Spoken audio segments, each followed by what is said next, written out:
যাদবপুর বিশ্ববিদ্যালয় ইংরেজি বিভাগের তৃতীয় বর্ষের এক ছাত্রীর রহস্য মৃত্যুকে ঘিরে শোরগোল পড়ে গিয়েছে শহরে। এই ঘটনায় বিশ্ববিদ্যালয়ের নিরাপত্তা পরিস্থিতি নিয়ে প্রশ্ন উঠতে শুরু করেছে।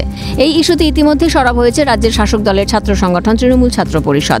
শুক্রবার তৃণাঙ্কুর ভট্টাচার্যের নেতৃত্বে তৃণমূল ছাত্র পরিষদের এক প্রতিনিধি দল যাদবপুর বিশ্ববিদ্যালয়ে যায়। সেখানে তারা এই ইস্যুতে যাদবপুর বিশ্ববিদ্যালয়ের সহ উপাচার্য অমিতাভ দত্তের হাতে একটি স্মারকলিপি তুলে দেন। পরে সংবাদ মাধ্যমের মুখোমুখি হয়ে এই ইস্যুতে ছাত্র সংগঠন এসএফআইকে এক হাত নেন টিএমসিপির রাজ্য সভাপতি তৃণাঙ্কুর ভট্টাচার্য। তার প্রশ্ন, এখন এসএফআই কোথায়? যাদবপুর বিশ্ববিদ্যালয় এমন একটা শিক্ষা প্রতিষ্ঠান যারা কোনো নিয়মের তোয়াক্কা করে না। ওই অনুষ্ঠানের জন্য কারা অনুমতি দিল? অনুষ্ঠানের জায়গার আশপাশে নেশার সামগ্রী এত বহুল পরিমাণে কি করে পাওয়া গেল? যে ইউনিভার্সিটি কর্তৃপক্ষ বোধহয় ভয় পায় এই মাওমাকুদের জোটের বিরুদ্ধে। আজকে কোথায় সেই এসএফআই, কোথায় সেই জুটা, কোথায় সেই দল যাদেরকে আমরা তাদের পরিচিত রূপে দেখি? আজকে তারা নেই, তারা পালিয়ে গেছে।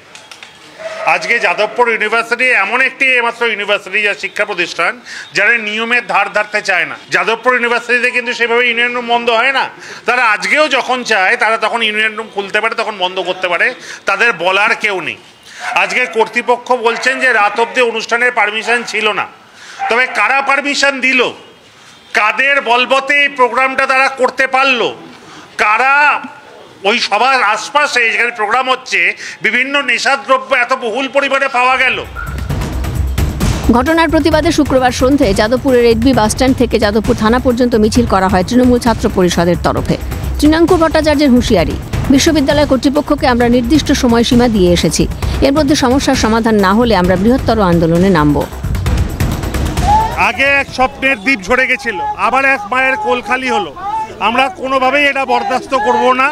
আমার নির্দিষ্ট সময়সীমা দিয়ে এসেছি, তার মধ্যে যদি এই সকল সমস্যার সমাধান না হয় আমরা বৃহত্তর আন্দোলনে নামব। আজকে ইউনিভার্সিটি কর্তৃপক্ষ ভয় পাচ্ছে সেই মামাকু জোটের যারা অসামাজিক কাজকর্ম করার জন্য ইউনিভার্সিটিটাকে বেছে নিয়েছে। আমরা তাদের বিরুদ্ধেটা করি।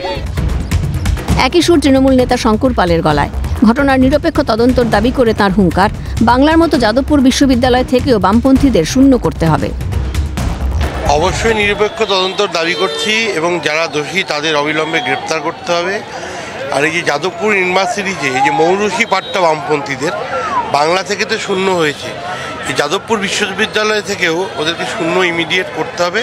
তার জন্য বাংলার যুব সমাজ প্রস্তুত হচ্ছে। পরে এই ইস্যুতে যাদবপুর থানায় স্মারকলিপি জমা দেয় টিএমসিপির এক প্রতিনিধি দল।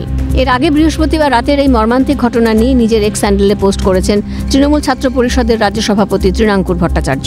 সেখানে তিনি লিখেছেন, যাদবপুর বিশ্ববিদ্যালয়ের ভিতরে এক ছাত্রের মৃত্যুর খবরে আমি শোকস্তব্ধ। ঘটনাটি ঘটেছে 4 নম্বর গেটের কাছে এসএফআই ইউনিয়ন রুমের পাশে। এটি অত্যন্ত দুর্ভাগ্যজনক। 2 বছর আগে স্বপ্নদ্বীপের মৃত্যু দেখেছি, আজ আবার একজন। ক্যাম্পাসে সিসিটিভি লাগানো ও স্থায়ী পুলিশ পোস্টিং আমাদের বরাবরের দাবি।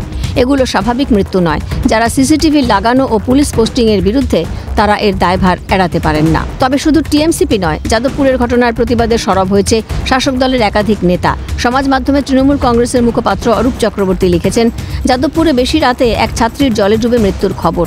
এরপরেও যারা সিসিটিভি বা পুলিশ আউটপোস্টের বিরোধিতা করে তারাই প্রকৃত অপরাধী। তৃণমূলের আইটি সেলের ইনচার্জ দেবাংশু ভট্টাচার্যের ইঙ্গিতপূর্ণ পোস্ট।